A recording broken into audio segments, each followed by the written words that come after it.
All right. Can you see it okay? All right, so let's make team one is Dimitri. And can you see it okay? Is everything I'm doing showing up? Yep. All right. It's on like Donkey Kong. Bring it in for a friendly handshake. Okay. I got it. Right. Fist bump. Done. Whoops. Hold on 1 second. Okay, sorry. Does that look right now? Yeah. Can you see it? Yes. Okay. All right. Dimitri, you get to go first. Pick your category. Just it's fundamental 100. All right. What is the standard of review governing a fundamental rights analysis? Strict scrutiny.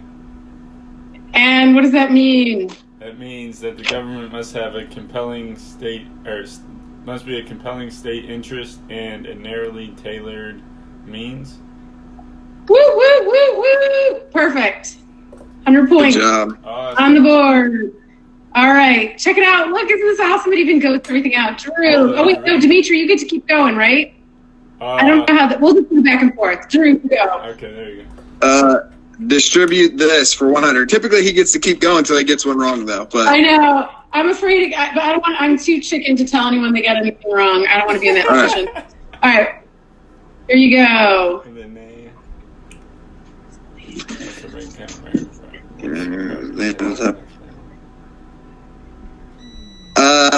what is no relevance, Alex? Woo! No relevance. Good job. We got a showdown, guys. All right, next, Dimitri. Yes. Oh, I'm picking. I forgot. Yeah, it's not my fault for 300. Can we try that? Yeah, perfect. That's where I was. Yeah. Oh gosh.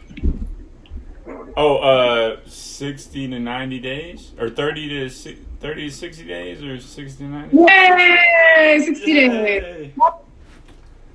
Dang. Woo woo. You're on it. I didn't know either of the answers to your questions offhand, but Don't forget that one, because on the exam I almost always ask, and you'll have the statute, of course, with you on the exam, but I almost always ask when, where and when and on what grounds can they get divorced. That question usually has a lot of questions packed into it.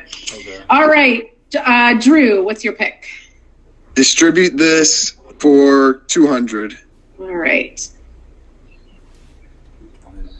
This is relevant to the and separate property distribution with separate property has been classified as separate property.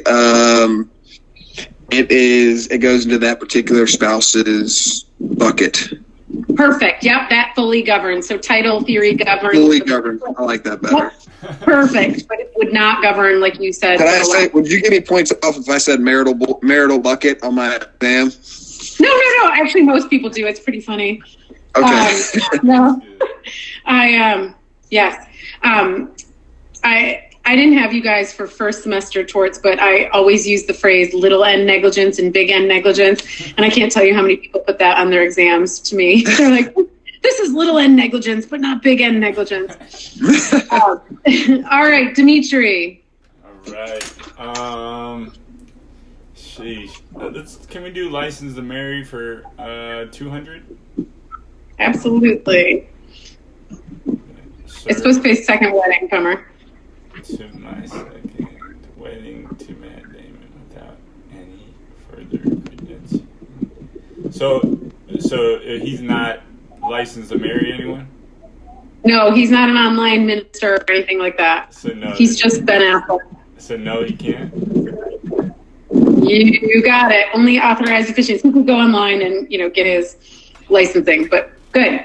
My uncle. I always had a question for clarification for that too. Now, and I know in the statute for Kentucky it says that if they didn't have credentials but you believe they had the power, it can still be valid. Is that true? No, that's exactly right. And I cut that reading when I moved to online, but that's exactly right. Which only makes sense. Like if you got, hustled or have some small minor paperwork error, you could spend years thinking you're married and get to the moment of divorce and realize you weren't. So as long as everybody acted like and believed like you were married, any sort of procedural irregularity will not affect the marriage itself.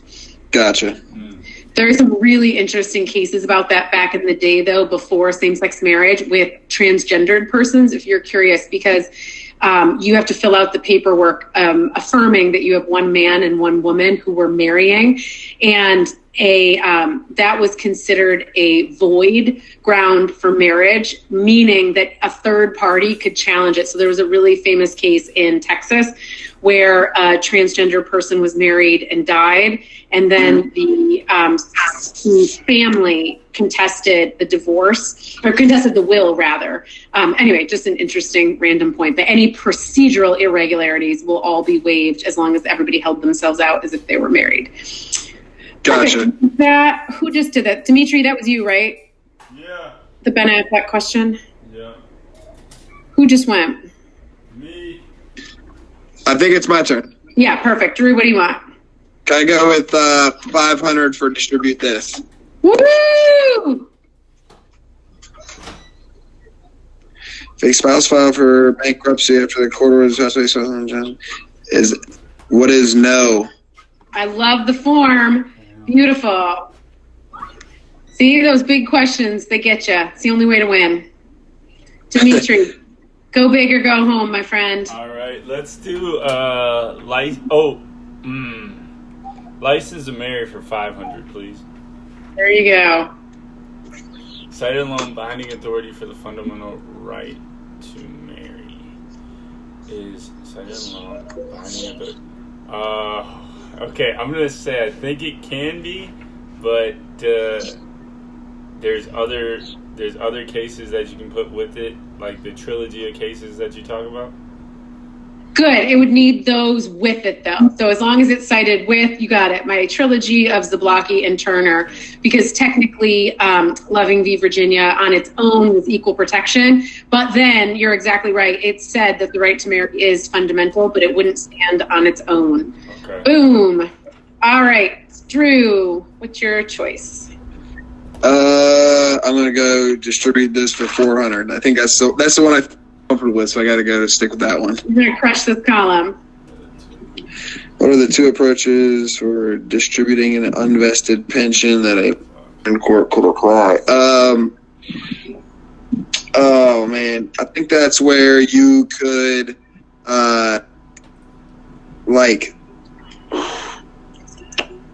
save it for later until the pension comes to fruition, or they can treat it as like a, what's it called?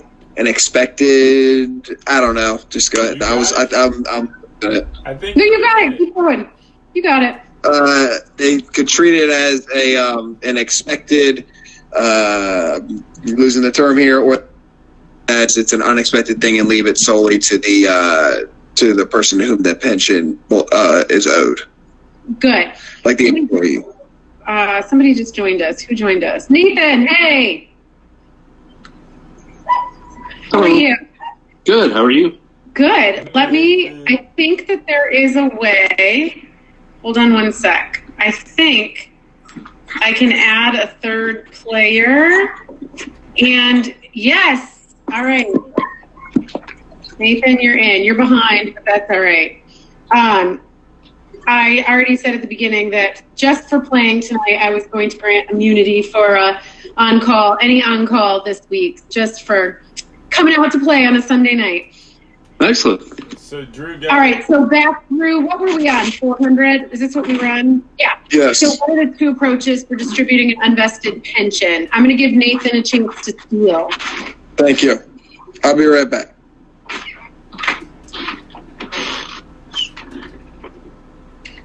So Nathan, you can take a look at this one. Oh, wow. I feel like I just jumped into the fire. You did.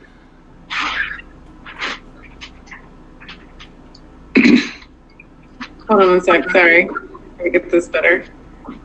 Yeah. Okay.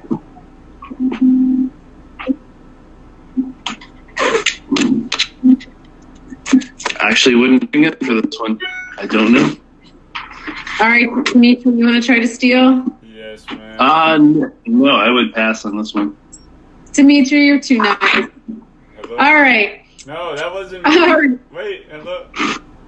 Hello? Wait, were you going to... Okay, yeah, I'll try. So he gave us one, right, where they said said that you could do the trial now and kind of set it up and expect it to come, right? And then there was one where you do the trial later when it comes, right? I forgot what they're called. And then there's another one where I want to say you set it.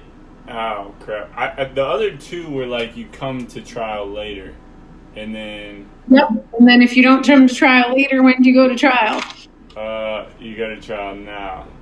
But I'm trying to. What was that case? The Bender case. Bender. Okay. Hold on. Bender. Good. So all based on when the quadro would be effective. Exactly. So that would be the present distribution. So the three different jurisdictions. One, we distribute today. So let's say we decide the pension's worth $200,000, and coincidentally the house is also worth $200,000, and so the other spouse the house is worth $100,000, so the spouse keeps the house as half of an offset for the pension, for example. But it only works if you have something today to offset. So if we're going to attach a dollar value to it, but if you can't pay that out today, then present distribution doesn't work, but it gives you the most closure. Present division means we set a percentage that whatever it's worth, whether it's worth $20,000 or $200,000, the spouse gets 50% of it, and then you come back later with the quadro to get it. And so that's present division and future distribution. And then the third option would be future division and really present distribution, or it's called reserved jurisdiction. But that one, the court said, is not allowed for good reason, because we don't want the court to leave this massive outstanding item pending for what could be 20 years. So there is no reserved jurisdiction. Okay, Nathan, pick a column. I like potpourri for 200. Oh, you're behind. You should go for 500. 500. Gotta go big. That's what that word is? Yeah, potpourri. Name 2 steps to follow to jointly represent. Oh. So if we wanted to Nathan, if we wanted to represent both Sarah and Cody, what would we need to do? One, make sure that there is an equitable, that both parties want a similar outcome, so that you're not competing interest. And then 2, make sure that you can be neutral to both parties. Good. And then if you were going to go for a third, what would the third step be? Just to make sure you really did step 1 and step 2. I'm not sure what the third step would be. The third step is just getting consent, just validating that you went through those things. But exactly right. So you'd have to be sure objectively that you believe you could undertake impartially, and then you need to get your client's consent and counsel your client about the risks. Good. Dimitri, I think it's your turn. All right. May I do It's Fundamental for 500, please? Which one? It's fundamental? It's fundamental, yes, please. Classification that gets heightened scrutiny, review under the Equal Protection Clause. Race? Woo, woo, yep. Yeah. Beautiful. I'm back, by the way. I apologize if y'all were calling Right, on me and I wasn't there. Aw. I had a little one come in from riding his bike and something was bothered him, so I had to go check on him. Oh, how old's your older son? 9. He just turned 9 this past a week ago. Oh, that's how old my son is, and I'm horrified to tell you he can't ride his bike yet.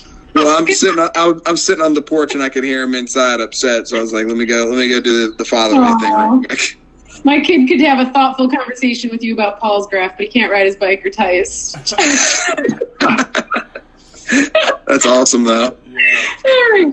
All right, Drew, what's your pick?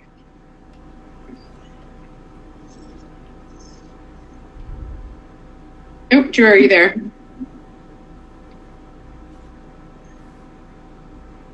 Drew? Is he still there? Oh, we lost him. All right, Nathan, your turn. I'm going to go back to potpourri for 400. Woo, woo, good choice.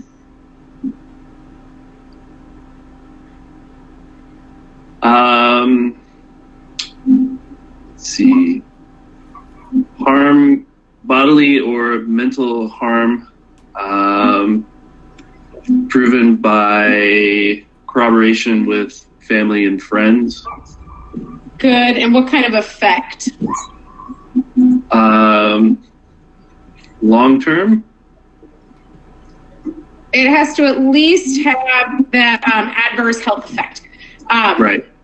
Good. So conduct endangering, the corroboration one that you're thinking of is from adultery. Here you need conduct endangering life, limb, or health, or creating a reasonable apprehension of, but to your long-term thing, you do need a course of conduct, and it has to create an adverse health effect. So that's where Cody's in kind of a weird situation, like whether or not one thing would not, it's very unlikely that one thing would be enough to get him any fault-based ground for divorce on cruelty. All right, Drew, are you back? Yes, I'm sorry. I hit the power button by accident trying to adjust my screen. I'm all over the place today.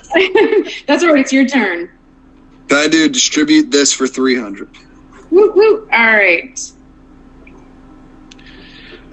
Two exceptions would be the tracing and the time exception. Or actually, I'll be doing time or gift as well. Okay. Good. Perfect. And the other one would be active appreciation and valid agreements like prenups. Gotcha. Everybody buy the Melania book and find out what happened with her prenup. Okay, Dimitri, we're back to you. May I try the last 500? It's not my fault. All right. If two spouses have committed fault-based grounds for divorce, irreconcilable differences, do they just kind of cancel out and no one's at fault?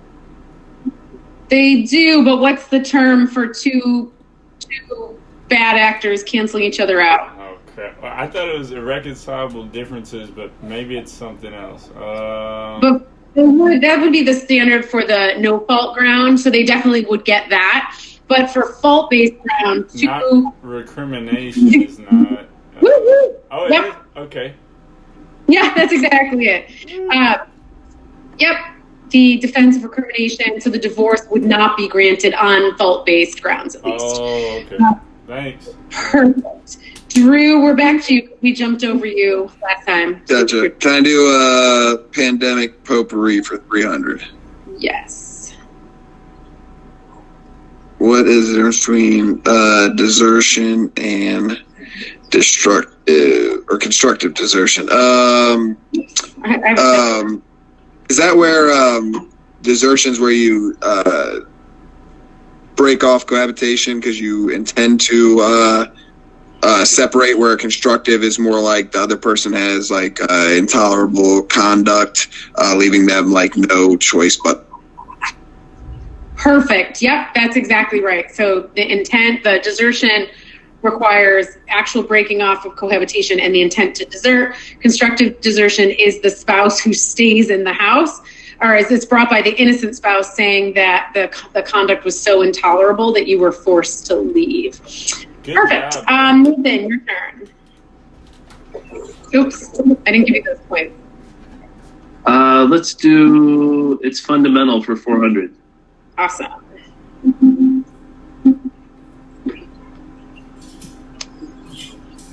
What is the test governing whether the state can regulate abortion? Whether the fetus has reached state of viability? I just made a note to myself to fix the wording of this before I send this to the class. What's the test for examining a state law that does regulate abortion? What constitutional test applies? It's not. It'd be the Gonzalez test, wouldn't it? Yes. What is that test? The undue burden test. Good. And what does the undue burden test say?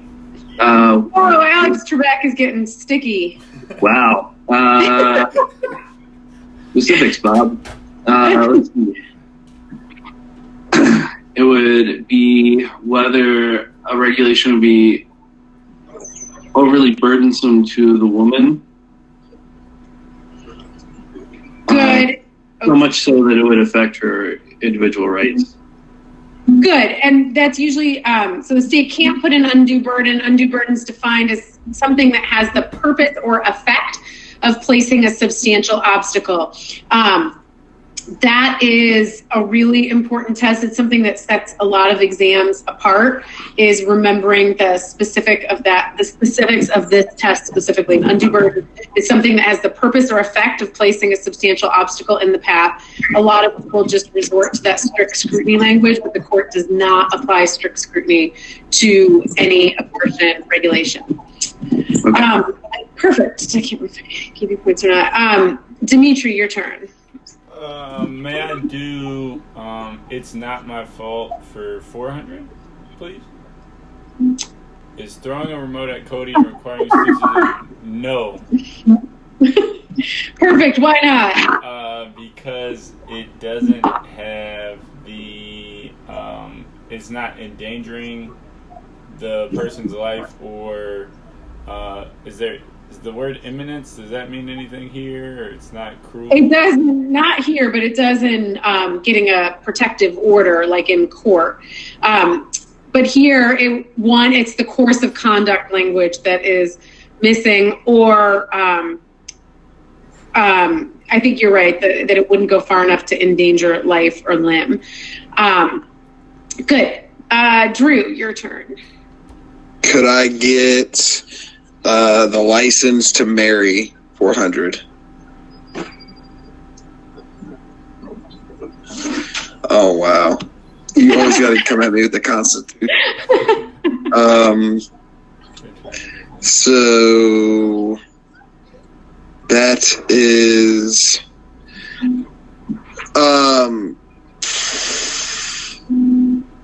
I don't know. You got it. You got it. You got it. It ties them together like a synergy type thing. Remember that? Yeah, so there's a synergy, like you said. Is there where they tie together like equal protection and due process, like because of like the right to marry, the fundamental right to marry, and also discriminating people based on their sex and same-sex marriages? I'm trying to figure out how to articulate it here. You got it. That it's pretty much like it addresses all of them with the right to marry, and that they have to recognize and license same-sex marriages, but I just can't figure out how to put everything else into one cohesive statement. Individual autonomy. Individual autonomy, I like that. That sounds great. There you go. So yes, Justice Kennedy tells us that the two clauses, equal protection and substantive due process, converge in the identification and definition of the right of same-sex couples to marry.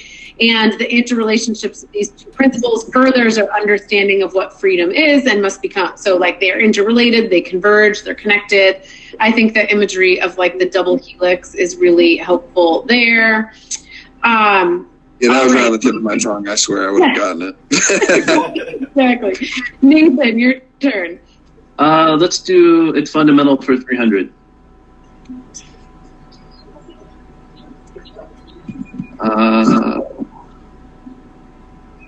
Let's see. New word. Ooh. Burger.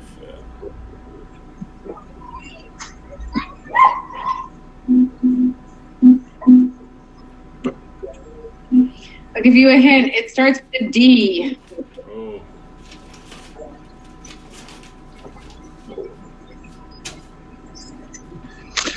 Do not ask me for help because I have no idea. I was just going to give you a chance to steal it. No, yeah. You're still that. You're going to get silence. Is it just one word? One word.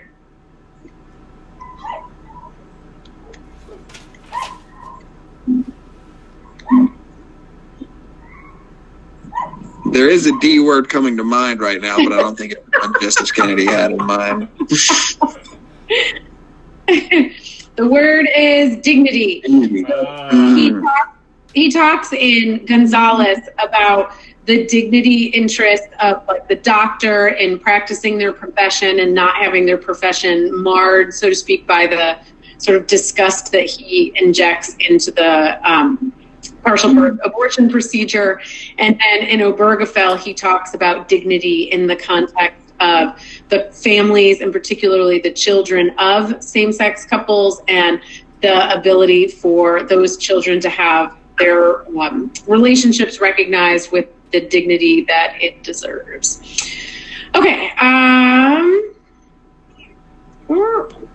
Nathan, I think it's your turn. Dimitri, I think it's your turn. Okay. License to marry for 300, please. Right. What is the difference between the Shanks rule and the Alley rule for prenups with respect to the review of... Okay, so Shanks, I want to say that was the first case that we read. Is that... Second one. Second one? Oh, okay, so I know...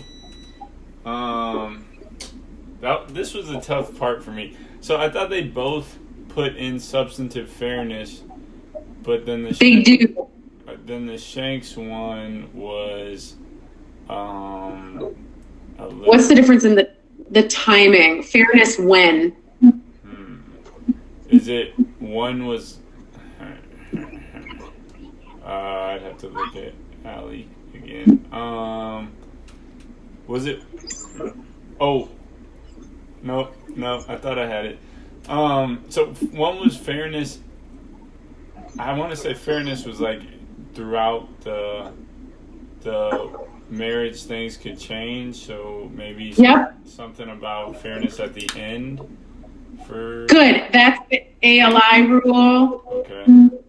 And so then Shanks was about fairness. I should look it up. Shanks was about fairness at the beginning then? Or at exactly. Oh, wow. Yep, okay. So, and that's a lot of people, I've for the charts that I've graded so far, a lot of people have either so much content that point is not popping or are missing that point entirely. But it's a huge difference. So Shanks only looks at the moment you signed it, was this fair? So tons of things change over time, but Shanks doesn't care about that. And that can be a really harsh rule, like one spouse could be permanently disabled or unable to work or have a real hardship, and the court will not care about that in Shanks. And in the ALI version, they look at the moment of enforcement, which is far more adaptive. But then as a contract, that's not a super reliable method of contract if the court could change it at any moment. And Kentucky sits closer to that ALI rule. Okay, Drew, is it your turn? Yes. Yeah. Pandemic potpourri for 200. What is the difference between connivance and collusion?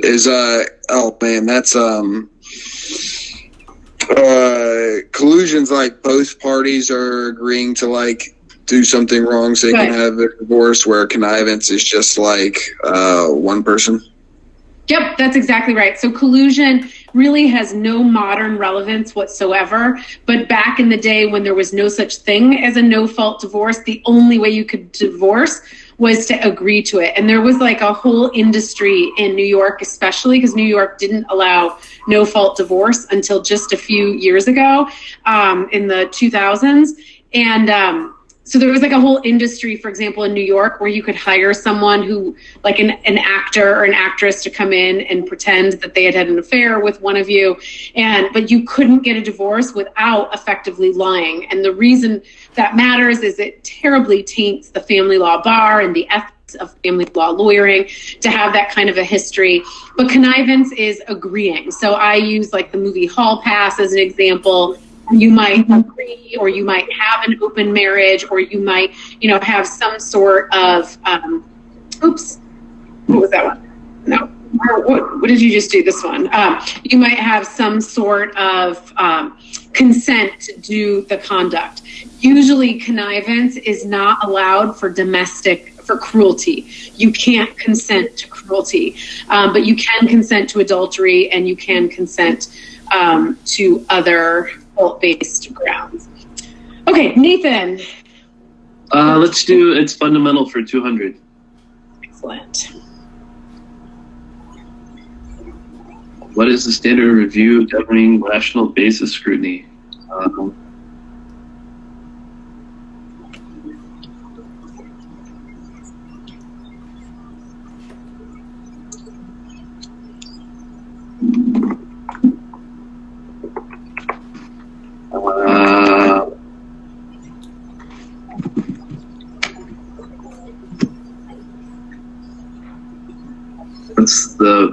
That is the normal standard of review, isn't it? Yeah, what's the test, though? Like, what steps do you follow, or what keywords judge your review of the statute? Well, it would be anything that doesn't fit into intermediate or strict scrutiny, wouldn't it? Yeah, so let me ask another way. What standard must what government purpose are you looking for, and what how tight of a fit does it have to be? Well, it'd be pretty broad, but it has to be a compelling government interest. That's strict scrutiny. Okay.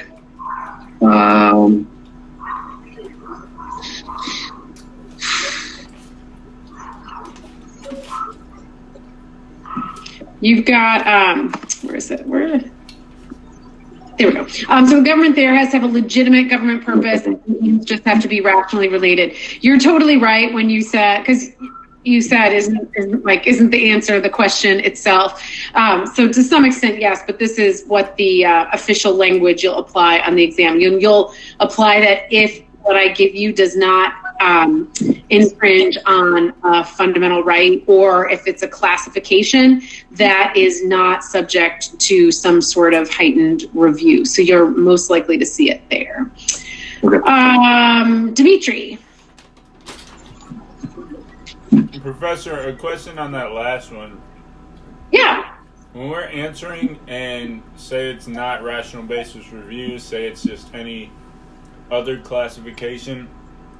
Yep. I mean, say it's race or something. Do you want us to say? You don't want us to bring this into the answer, do you? No, just think of it like a menu, and you pick one and you move on. Okay. That's exactly right. So if you're applying, if you've already established that this is regulation, it regulates on the basis of race, you apply scrutiny, and you'd never mention rational basis. Okay, thanks. Yeah. Hot Curie for 100. No, I'm just teasing. Yeah. Is spousal support automatically granted in Kentucky? Oh man. Did you already finish this week? Yeah, I did, but do I remember? Is spousal support? I'm gonna say yes. Oh no. It's no. Yeah, you guys can let someone steal that, but like, yes, the answer is pretty obviously no, but no. So it's got that really strict means test first. So you can't even get to any of the permanent versus rehabilitative versus limited until under the Kentucky statute, you prove that the person is able to support themselves first. So it's a really, it's a test that's very out of sync with what most people's expectations are of how spousal support works. Many people think alimony is pretty automatic, especially older folks. Drew. It's not my fault. 200. Yay. What must a there is that there was that there was a irretrievable breakdown in the marriage? Perfect. Yep. And the key to the A answer on the exam is making sure you define that as well under the statute, which is defined at the very bottom of that statute. And it says irretrievably broken means there is no reasonable prospect of reconciliation. That's going to be super important, like for Sarah and Cody. Obviously, she doesn't want to divorce, but the test isn't, both spouses want to divorce. It's, is there any prospect of reconciliation? Gotcha. All right, Nathan. I'll do license to marry for 100. Did we do this already? Yes. We did. Nathan, you weren't here for this, I don't think, but I must have forgot to toggle it off. How long? Is it 90 days? No, 60 days. 60 days.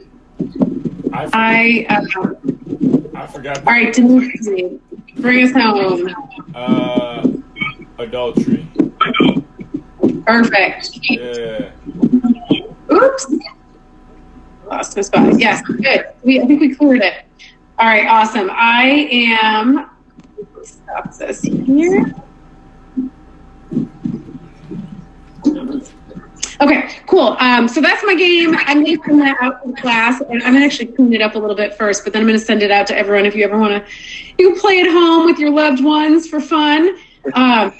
Did you guys have any other questions about the materials or anything else you want to review or practice?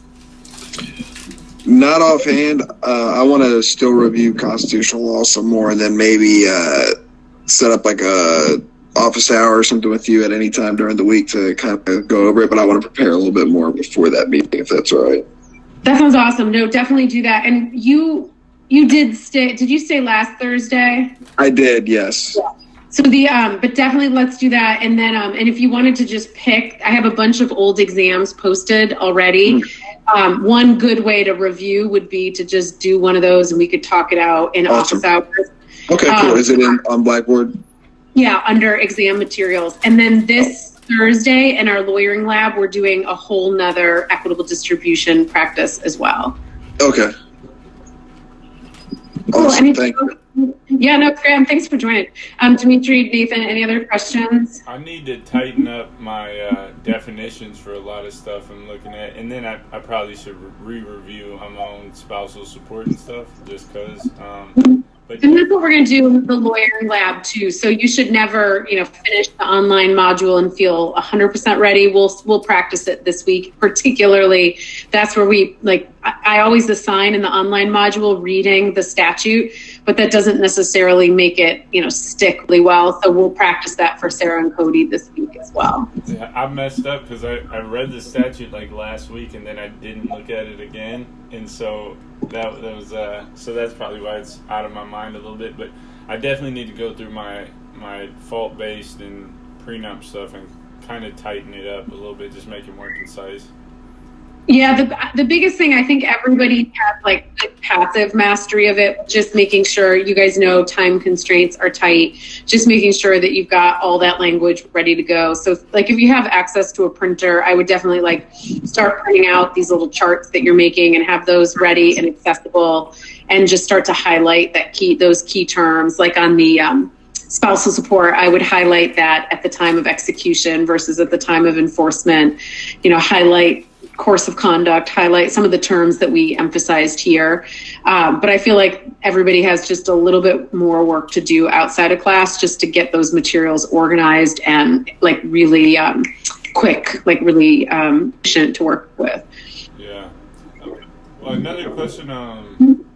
So how do we take the test on the internet, or it's taken over?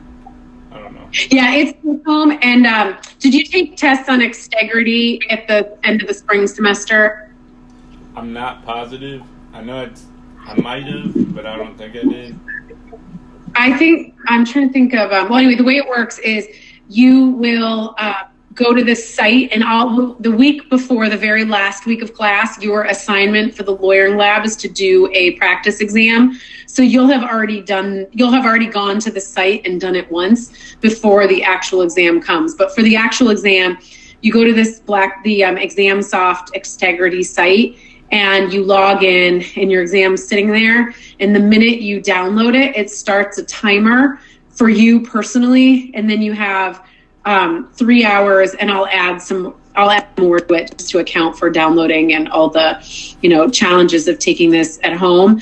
But you'll have like the 3 or 4 hours to download it, take the exam, and upload it. And you'll be able to do that anytime from our last day of class, which is like Friday, July 5th or some 4th, maybe. I can't remember. Whatever our last day of class is, the exam will be ready the next day until the end of exam period, which I think is July 8th, if I'm remembering correctly. But you'll have that whole window, and you just need to find a 3-hour block or a 4-hour block in that window to sit down and take it. All right. Thank you. But it's pretty self-explanatory. But it's a take-home exam, open book. Thank you. Cool. Well, if you guys don't have any other questions, let me just definitely stop the recording. I will. I was going to send this recording, but I actually don't want to do that. I think I'm just going to send a link to the Jeopardy game. So I'll send that to everyone. And then if you guys wanted to do it again, you're welcome to as well. But I think I'm going to add a couple more things like this, just some more like interactive ways to mix it up and try to go over the material. I think it's helpful to have like something to show up to motivate you to. I think open office hours are hard to rally for. Awesome. Thank you. Cool. Well, it's good to see if you guys want to set up any individual consults to go over anything whatsoever, like the con law stuff, Drew, definitely let me know. You guys are all released from being on call on Thursday. All right. Thank you. All right. I'll see you guys Thursday night. All right. Have a good night. Take care. Bye.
shot.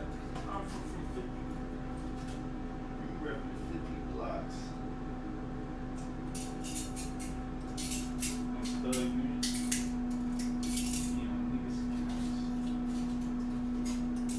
Repping 50 blocks. On real.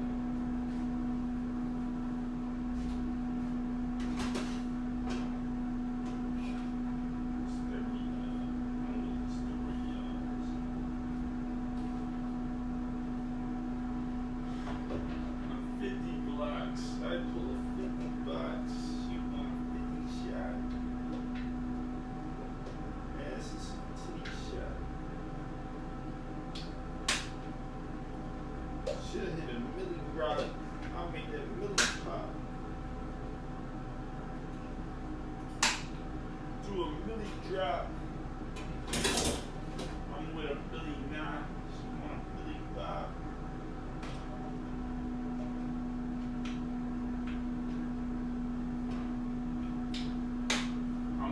Really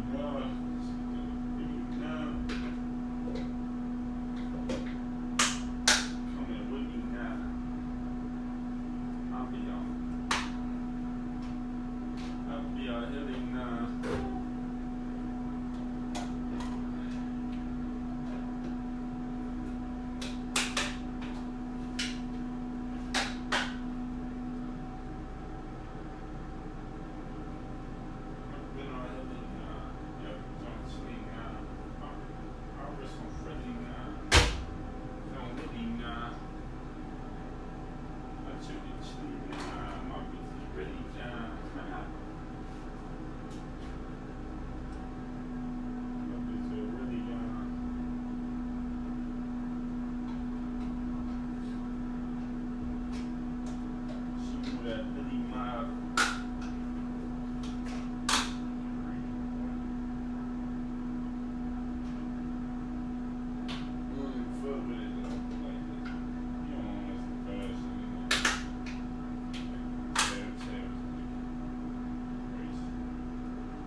Wow. Shit. He's way better than me. Oh. And he's like he's ahead of me.